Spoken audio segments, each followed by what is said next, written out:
Setiap manusia itu akan dipertanggungjawabkan atas apa yang ia pernah laksanakan di dunia. Bahkan dalam satu hadis dikatakan la tazalu qadama abdin, dalam satu riwayat yang lain la tazalu qadama ibni adama yaumal qiyamati hatta yus'ala an arba'in. Satu riwayat yang lain an khamsin. Tidak bergeser sedikit pun dua kakinya anak Adam ataupun seorang hamba nanti di hari kiamat, kecuali nanti akan ditanya oleh Allah tentang 4 hal, ataupun riwayat yang lain mengatakan 5 hal. 1, an umrihi fima afnah, akan ditanya tentang masalah umurnya, di dalam apa ia habiskan, di dalam apa ia gunakan, itu dari lahirnya atau dari baliknya sampai meninggal, semuanya akan ditanya oleh Allah. Jangankan setiap tahunnya, setiap bulannya, bahkan setiap harinya, bahkan setiap detiknya, itu semuanya ada perhitungannya oleh Allah.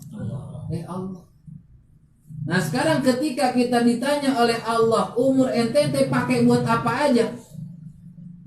Karena kita banyak maksiatnya, karena kita banyak tidak taatnya, saking malunya kita nanti di akhirat, wajah-wajah kita dagingnya itu akan jatuh, saking malunya di depan Allah.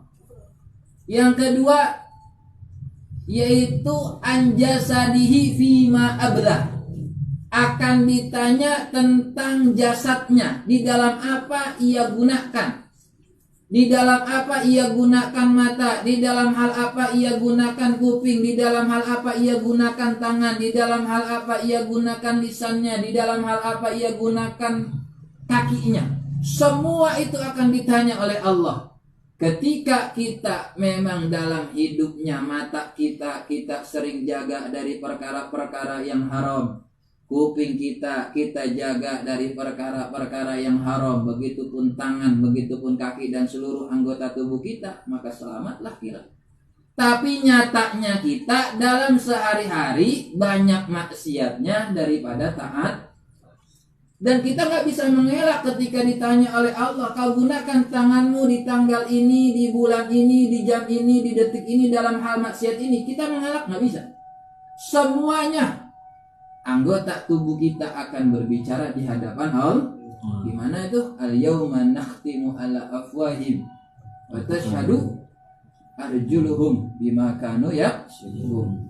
Al-yawma nakhtimu ala afwahim. Terus gimana?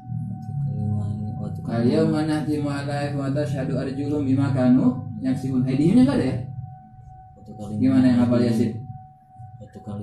Oh iya, al-yawma nakhtimu ala afwahihim wa tukallimuna ala aydihim wa tashhadu arjuluhum bima kanu yaksibun. Di hari ini, yaitu di hari kiamat, mulut itu semua ditutup oleh Allah.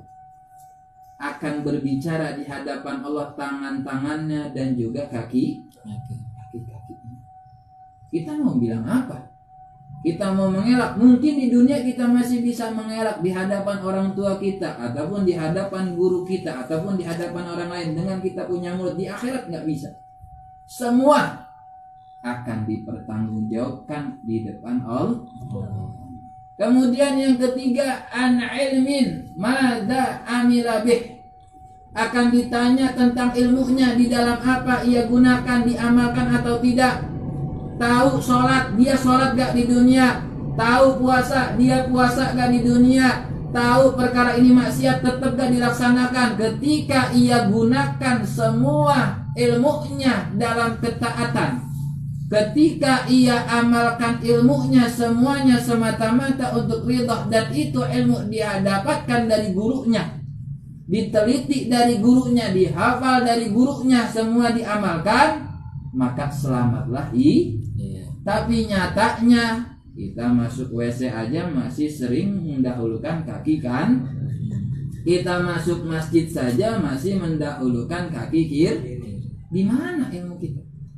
Sedikit demi sedikit kita amalkan, karena semua ilmu yang dititipkan kepada kita akan diminta pertanggungjawaban. Dan yang selanjutnya ialah an malih, akan ditanya tentang masalah hartanya. Min aina iktasabah, dari mana dia dapat harta tersebut, di mana dia cari harta tersebut, halalkah atau haramkah, wa fima anfaqah, dan di dalam hal apa ia nafkahkan, ia keluarkan, di dalam halalkah atau di dalam haramkah. Kita sekarang aja diinterogasi oleh polisi kita udah bingung. Nggak usah polisi dah, diinterogasi sama security aja kita udah bingung. Gimana di hadapan Allah yang semua pertanggungjawaban, tidak ada sedikit pun kebohongan di hadapan Allah. Seakan-akan ketika ditanya tentang 4 hal tersebut atau 5 hal tersebut, tentang masalah jasad kita, tentang masalah umur kita, tentang masalah ilmu kita, tentang masalah harta kita, seakan-akan kita nggak bisa lolos. Seakan-akan kecil kemungkinan kita bisa masuk surga. Seakan-akan kita positif sudah masuk ke dalam neraka. Coba ayo, kita udah umur berapa tahun? Kita hitung-hitung ternyata lebih banyak maksiatnya daripada taat. Tapi alhamdulillah wa syukurillah, kita punya Nabi Muhammad sallallahu alaihi wasallam. Kita masih punya harapan besar. Kita masih punya kesempatan besar agar bisa mendapatkan nikmat Allah dengan perantara syafaat Nabi Muhammad sallallahu alaihi wasallam. Tanpa beliau, tanpa pertolongan beliau, tanpa permohonan beliau, seakan-akan kita semua ini tidak ada harapan sedikit pun bisa masuk ke dalam surganya Allah Subhanahu. Sehingga kita tidak bisa mendapatkan nikmat Allah, sehingga kita tidak bisa mendapatkan surga Allah, sehingga kita tidak bisa mendapatkan hal-hal yang diidamkan setiap muslimin dan muslimat, yaitu berupa surga Allah Subhanahu. Jangan bosan-bosan yang namanya kita hadir ataupun kita sholawat kepada Nabi, karena cuma itu kunci kita. Bahkan Imam Junaid mengatakan, kullu turuk, setiap jalan menuju Allah semuanya sudah ditutup oleh Allah. Semuanya, mau pintu warok kita nggak punya warok, mau pintu zuhud kita nggak punya zuhud, mau pintu sholat kita nggak punya sholat. Hanya ada satu pintu yang bisa menghantarkan kita kepada Allah, yaitu pintunya Nabi Muhammad Sallallahu Alaihi Wasallam.